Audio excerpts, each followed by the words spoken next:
अस्सलाम वालेकुम नाज़रीन, हाईटेक न्यूज़ के खबरनामे में आपका खैर मकदम है। मैं हूं नेहा खान। नजर डालते हैं आज की अहम खबरों पर। गरीबों को खाना खिलाने और भूखे पेट को भरने के अज़म के साथ श्रीकाकुलम के एमएलए गुंडू शंकर के जरिए शुरू की गई कैंटीन मंगल को 475 दिन तक पहुंच गई। शहर और गिरद व नवाह के देहात के करीब बेघर और मजदूर कैंटीन में खाना खाकर अपना पेट भर रहे। माजी में शहर के बेघर, गरीब और मजदूर को चंद्रबाबू नायडू की जानिब से कायम करदा कैंटीन में 5 रुपए में खाना खिलाया जा रहा था। ताहम वाईसीपी हुकूमत इख्तिदार में आने के बाद इस कैंटीन को बंद कर दी थी।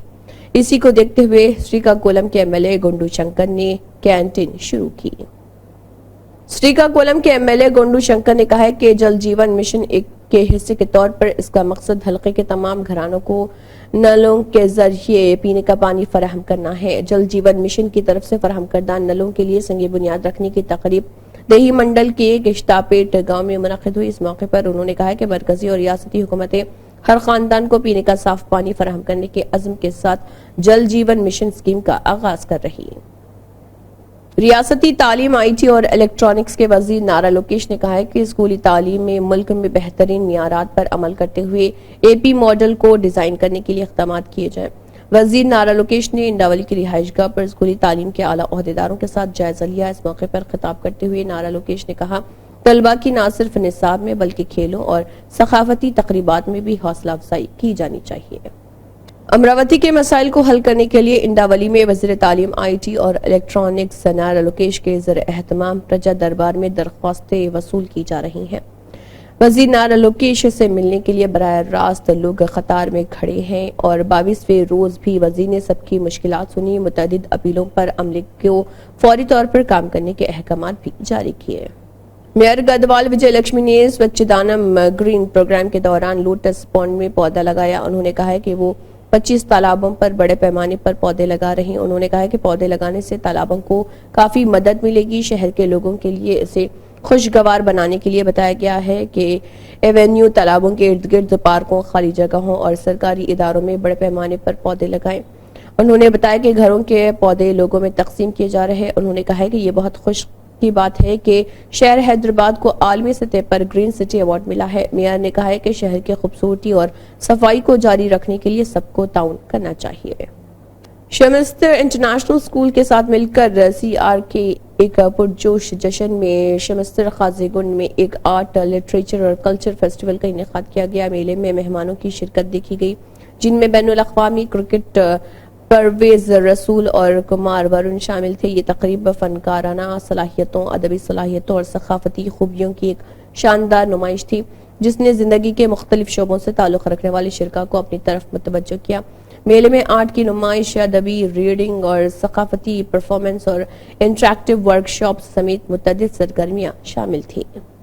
समाज से मनशियात की लानत को खत्म करने के लिए अपनी गैर मुतज़लज़ल कोशिशों को जारी रखते हुए कुलगाम में पुलिस ने काजीगुंड के नसोबद्रा गुंड में एक मनशियात फरोश की करोड़ों मालियत की जायदाद जब्त कर ली। तफ्तीश के दौरान जायदाद पहली नजर में मज़कूरा मनशियात फरोश के जरिए मनशियात और साइकोट्रॉपिक मादों की गैर कानूनी स्मगलिंग से हासिल की गई थी। यह ऑपरेशन मनशियात की लानत से निमटने के लिए पुलिस के अज़म का इआदा करता है। अहले इलाके ने पुलिस के इस इक़दाम को सराहा। ख्वातीन कांग्रेस कारकुनों ने ख्वातीन के लिए 33% रिजर्वेशन के निफाज का मुतालबा करते हुए ख्वातीन कांग्रेस की क़यादत में BJP के दफ्तर का घेराव करने की कोशिश की। ख्वातीन जो बड़ी तादाद में गांधी भवन से निकली। गांधी भवन में पुलिस की भारी नफरी तैनात की गई थी। पुलिस ने ख्वातीन को गेट पर ही रोक लिया। सुनीता आरोप के कारकुनों ने गांधी भवन के गेट पर चढ़कर BJP दफ्तर की तरफ जाने की कोशिश की। पुलिस ने उन्हें रोक दिया। सुनीता राव ने मुतालबा किया है कि ख्वातीन के लिए कानून साज इदारों में 33% रिजर्वेशन नाफिज किया जाए, ताकि वो इस वक्त तक लड़ेंगी जब तक कि उन्हें नारी न्याय का हक नहीं मिल जाता।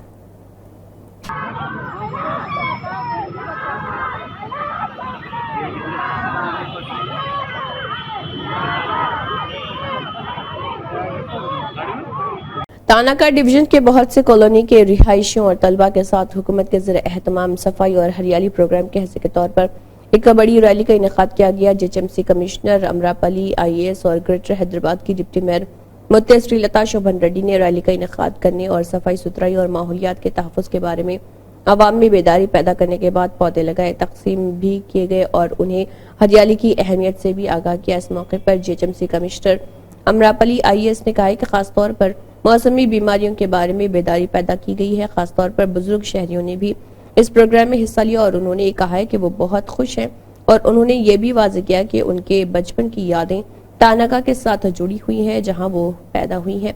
उन्होंने कहा है कि जीआईएस के जरिए हैदराबाद शहर में सड़कों का पता लगाने और मसाइल को हल करने में मदद मिलेगी। कॉरपोरेटर राशिदा मोहम्मद रफी सफाई ग्रीन प्रोग्राम के हिस्से के तौर पर एनएलबी नगर में पदयात्रा पर निकली है। चिंतल डिवीजन 128 में सफाई सरसब्ज शादा प्रोग्राम एनएलबी नगर कॉलोनी वेलफेयर सोसाइटी के रहनुमाओं ने डिवीजन के सीनियर रहनुमाओं के साथ घर घर जाकर मुकामी मसाइल उनके नोटिस में लाए। 13 गलियों में निकासी आब की लाइनें बिछाने और मौजूदा तारों को छूने वाली दरख्त के शाखों को हटाया गया। सूफी उलमा काउंसिल के सदर मौलाना खैरुद्दीन सूफी ने अपने अराकीन के साथ तेलंगाना के जिले से ताल्लुक रखने वाले आइमा व मौजनीन ने वक्फ बोर्ड के चेयरमैन सैयद अजमतुल्लाह हुसैनी से मुलाकात की और उनकी तनख्वाहों पर तबादला ख्याल किया, जो वक्फ बोर्ड के साबिका बयान के मुताबिक गुज़िश्ता 2 माह से ज़ेर-ए-इल्तवा थी। चेयरमैन 19 जुलाई को उनके अकाउंट में 2 माह की तनख्वाह जमा कराए, लेकिन आज तक ये रकम उनके अकाउंट में जमा नहीं हुई है। सूफी खैरुद्दीन ने 16 अगस्त को आखिरी दिन दे दिया है। अगर कांग्रेस का हिस्सा वो वादा पूरा नहीं करेंगे जो उन्होंने इलेक्शन के दौरान किए थे। आज हम वक्फ बोर्ड में हैं और आप देख रहे हैं कि हमारे शहर और अज़ला से कई अइम्मा मौज़नीन यहाँ पर आए हैं और यहाँ पर आने की अहम वजह ये है कि 19 जुलाई को हमारे चेयरमैन साहब ने अखबारात में ये ऐलान किया था कि जून का एजाज़िया जारी कर दिया गया है। 19 जुलाई का ये स्टेटमेंट था, लेकिन आज 7 अगस्त हो चुका है, अभी तक किसी के खाते में पैसे नहीं आए।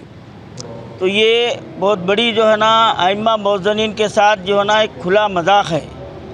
और हमारे अज़मतुल्लाह साहब जब से आए हैं अल्हम्दुलिल्लाह इन्होंने 2 मरतबा जो ऐलान किया यानी जारी होने के बाद में ऐलान किया था, लेकिन अब जारी होने से पहले ऐलान कर दिया गया।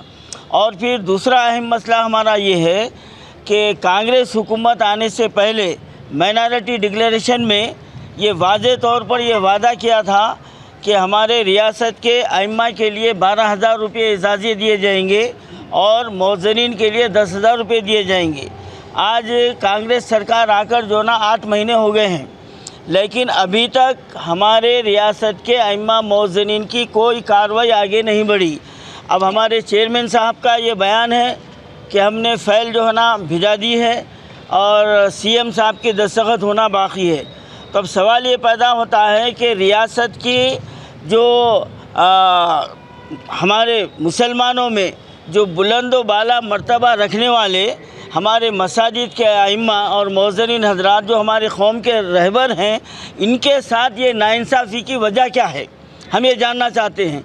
तो आज हम चेयरमैन साहब को हम ये वार्निंग दे रहे हैं, मुतालिबा कर रहे हैं, जो कुछ भी कर रहे हैं, हम 16 तारीख़ तक हम ये अल्टीमेटम दे रहे हैं 16 अगस्त तक। अगर 16 अगस्त तक वो जियो जो है ना पास नहीं किया गया और जो ऐलान किया गया कि जून के एजाज़े जारी कर दिए गए हैं वो अगर हमको नहीं मिलेंगे तो 16 अगस्त के बाद हम कभी भी सिलसिलेवार जंजीरी भूख हड़ताल हम शुरू कर देंगे इंशाल्लाह। बोलिए इंशाल्लाह। तक हमारा हक नहीं मिला हम खामोश नहीं बैठेंगे। जब तक हमारा हक नहीं मिला हम खामोश नहीं बैठेंगे। हुकूमत को डीजीपी ने रियासत में जुराइम की रोकथाम से मुतल्लिक़ जायजा मीटिंग की है। डीजीपी के दफ्तर में डीजीपी डॉक्टर जितेंद्र की सदारत में जुराइम पर काबू पाने, जुराइम के रुझानात का तज्जिया करने, अवामी तहफ़्फ़ुज़ को बढ़ाने और रियासत में कानून के निफाज को बेहतर बनाने के लिए दरकार इक़दामात पर एक जामे 6 माही जुराइम का जायजा इजलास मुनक़्क़िद हुआ। इस मीटिंग में तमाम अजला के एसपीज, कमिश्नरेट्स के सीपीज, जोन्स के आईजीज, रेंज डीआईजीज और स्टाफ अफसरान ने शिरकत की। साबिक़ चेयरमैन वक्फ बोर्ड मोहम्मद मसीहुल्लाह खान ने तेलंगाना भवन में मीडिया से खिताब किया।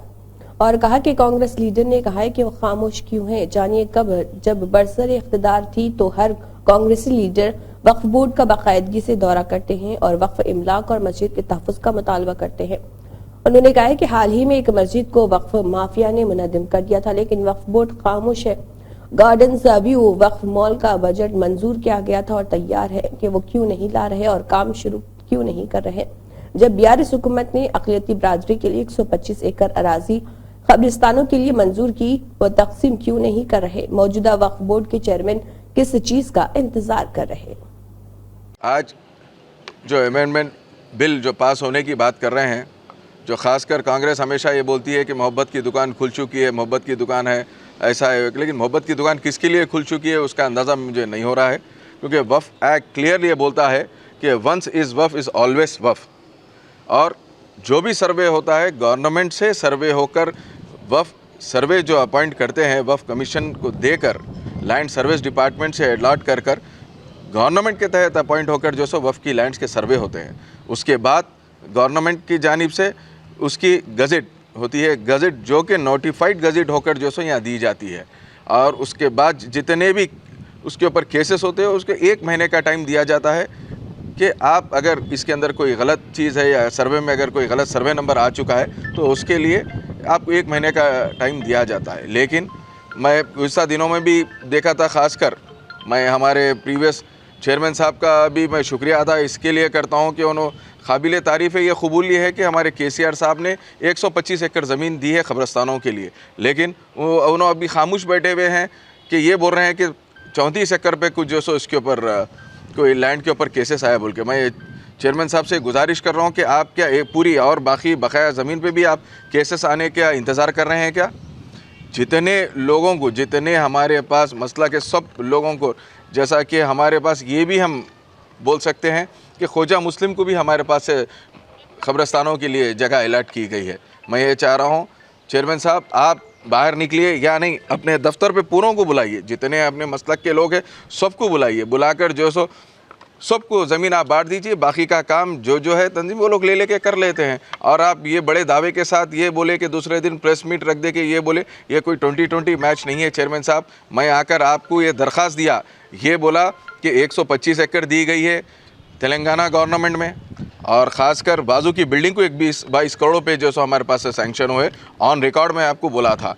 आप उसके ऊपर ये बोले कि हाँ भाई 3 महीने का टाइम है, तो आपकी गवर्नमेंट बन के आज 1 साल के करीब है, क्यों नहीं आप वो पैसे लेके आके बाजू की बिल्डिंग को आप लगाना चाह रहे हैं? मुझे ये समझ में नहीं आ रहा। और दूसरे हमारे काबिल दोस्त कईयों ये थे उस ज़माने में दौरे हुकूमत टीआरएस में आके हमेशा बाजू बिल्डिंग को दिखा के बाजू पानी में जो सो पत्थर फेंक के पानी की आवाज़ सुना कर जाते थे। आज वो सबके मुंह बंद है। मैं ये चाह रहा हूँ, देखिए आप कोई भी मसले पर आप बात करिए, एहतजाज करिए, ये काबिल तारीफ़ है, समझ में आता, लेकिन कौमी मसलों को लेकर, ख़ासकर मसाजिद को लेकर, कब्रिस्तानों को लेकर जो लोग आकर अपनी सियासी बेरोज़गारी दिखाते थे, मैं उन लोगों से सबसे पूछना चाह रहा हूँ कि आप लोगों का मुंह क्यों बंद है? आप लोग बात क्यों नहीं कर रहे हैं? आज मोइनाबाद की मस्जिद शहीद हुई दौरे हुकूमत टीआरएस में, ऐसी कोई लैंड ग्रैबर्स जो सो शामिर पेट की मस्जिद शहीद करने पे हिंदुस्तान में आप देख सकते हैं हमेशा से जुडिशरी पावर बोल के बोले थे। हिंदुस्तान में वाहिद एक केसीआर साहब थे जो कि वफ़ को जुडिशरी पावर बोल के नहीं, ऑटो लॉक करा कर रख दिए थे। वफ़ की प्रॉपर्टी जहाँ है ऑटो लॉक हो गई थी, कोई उसका रजिस्ट्रेशन नहीं कर सकते थे। आज आप ही की गवर्नमेंट है, बाजू बिल्कुल बाजू ही रियासत है, कर्नाटका की रियासत, वहाँ पे क्यों नहीं अमेंडमेंट लेके आ रहे? वहाँ पे क्यों ऑटो लॉक नहीं कर रहे हैं आप? वहाँ पे क्यों वक्त की प्रॉपर्टीज़ नहीं है क्या? वहाँ पे क्या मसाजिद नहीं है? वहाँ पे क्यों फजर की नमाज को आप बैन करके रखे हैं आज भी? मैं ख़ासकर तेलंगाना के मुसलमान भाइयों से गुजारिश कर रहा हूँ कि आप देख रहे हैं हालात क्या क्या हो रहे हैं, कैसी ये हालत चल रही है, कैसी गवर्नमेंट चल रही है।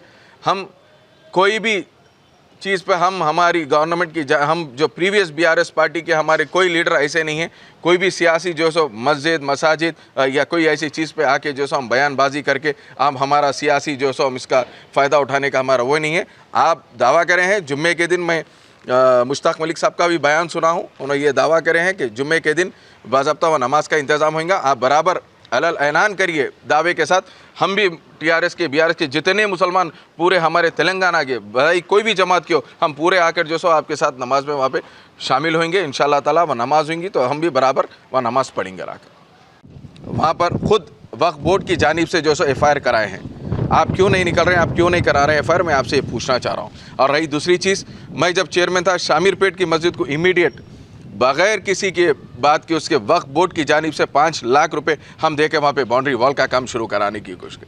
आप क्या कर रहे हैं, आप कब बाहर निकलते हैं? और मैं आपसे गुजारिश कर रहा हूँ चेयरमैन साहब, आप जल्द से जल्द जितने मसलक को अलाट की गई है ज़मीन कब्रस्तानों के लिए, वो सब के ज़िम्मेदारों को, बड़े ज़िम्मेदारों को बुलाइए। मैं ख़ासकर जितने भी ज़िम्मेदार हैं मैं उनसे भी गुजारिश कर रहा हूँ, आप लोग वक्फ बोर्ड को जाइए, जाकर हम टीआरएस की गवर्नमेंट में जो जगह दी गई है कब्रस्तानों के लिए, आप लोग जाइए, जगह ले लीजिए। और चेयरमैन साहब आप ये भी कह रहे हैं कि मैं दरख्वास्त कर चुका हूँ कलेक्टर साहब को उसकी बाउंड्री के लिए, पैसों के लिए। चेयरमैन साहब मैं आपको ये चीज़ और एक चीज़ आपको आगाह कर दे रहा हूँ, आपको बता दे रहा हूँ कि आपको ये चीज़ के बारे में लाइल्म है, आपको ये चीज़ नहीं मालूम है, या आपके जितने ऑफिसर्स नीचे है या आपका स्टाफ आपको गुमराह कर रहा है।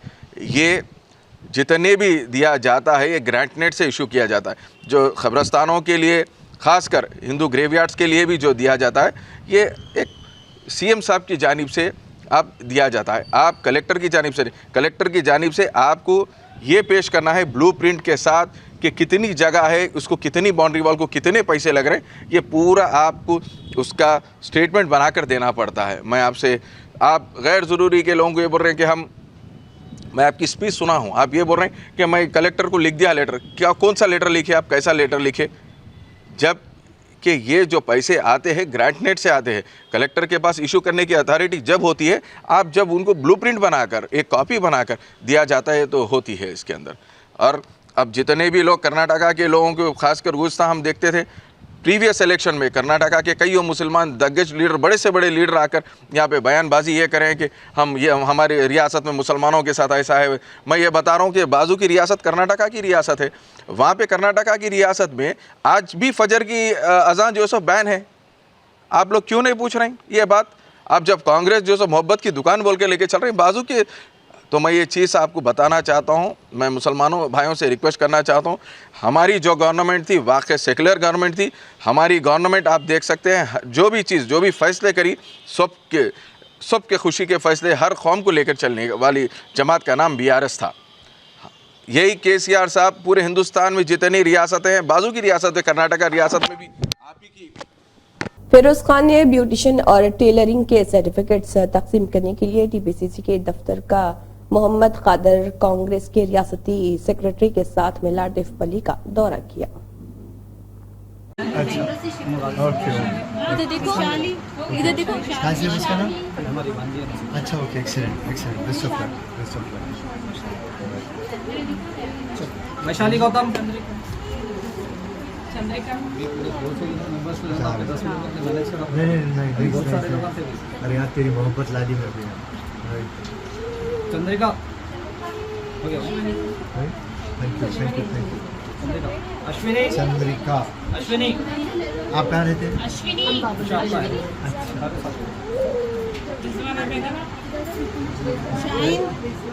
अश्विनी बेगम, अश्विनी, सॉरी, अश्विनी नागमारे, आ जाओ, टाइम नहीं है अपने पास।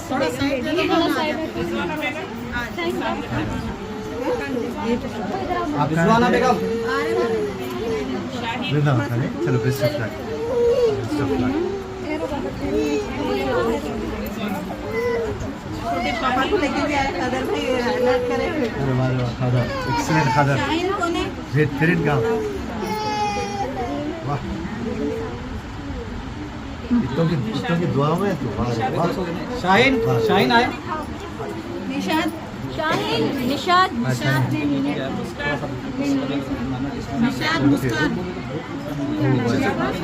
शाहीन इधर देखो। एक बार फोटो इधर। Thank you. मुस्कान खातून। अब जो थोड़े जने मिस हो गए, फिर नेक्स्ट टाइम मैं करा तुम्हें, ठीक है? जो लेट हो गए सर।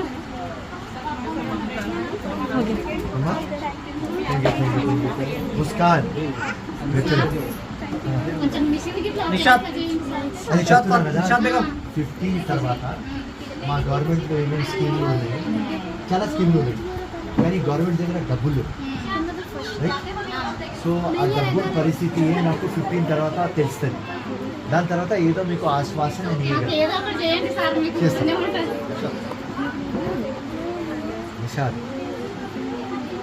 इसमें थोड़े अवार्ड्स के भी थे ओके अवार्ड भी है बहुत सारे जनों कम से कम 60-70 जनों को सेलेक्ट करा ओके हमने बेस्ट ऑफ लक निशा इसमें आपका प्रोग्राम जो है आपका टाइम नहीं मिलेगा इससे ना सेट करना निशा इधर आज निशा इधर एक फोटो लेना निशा फोटोस लीजिए आज आपके सर्टिफिकेट्स में देखो हाँ जी इधर ठहरो सही से. आगे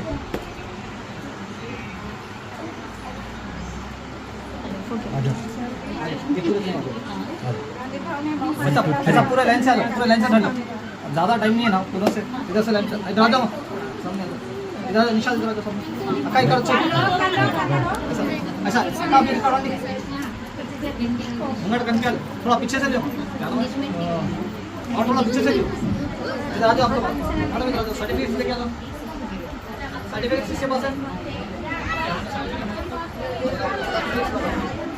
अश्विनी करंडी सर्टिफिकेट ऊपर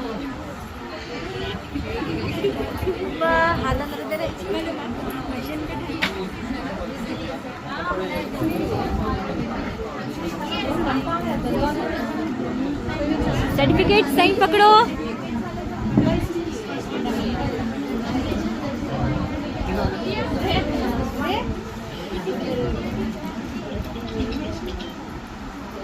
ये पूरे आना मत दूसरी और पीछे से वो मिश्रों के पीछे थोड़ा सा हट जाओ थोड़ा सा हट जाओ वो कुर्सी हटा दो कुर्सी हटा दो मिश्रों के पास से कुर्सी हटा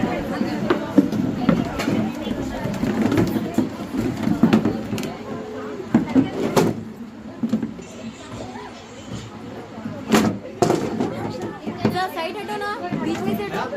आया एक वीडियो फोटो दो भी एक साथ.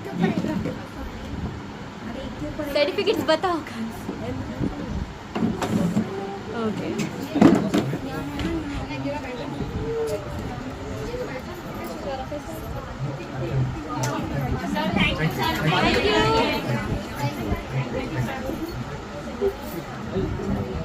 उत्तर प्रदेश के वज़ीर आला योगी आदित्यनाथ ने कहा है कि दिगंबर अखाड़े ने श्री अयोध्या धाम में काबिल एहतराम संत ब्रह्मालन महंत ब्रह्मंस राजचंद्र दास जी महाराज की 21वीं बरसी के मौके पर मुनक़दा मुजस्समे की नक़ाब कुशाई की तकरीब में शिरकत की.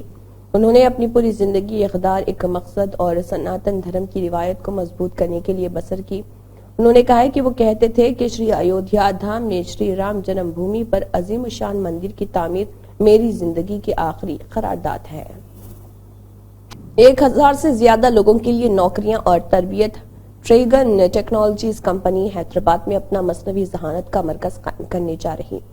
रियासत तेलंगाना के चीफ मिनिस्टर जो अमेरिका के दौरे पर हैं, इस कंपनी के नुमाइंदों ने रेवंत रेड्डी और IT सनत के वजीर श्रीधर बाबू की क़यादत में ओहदेदारों के एक ग्रुप के साथ खुसूसी मीटिंग की.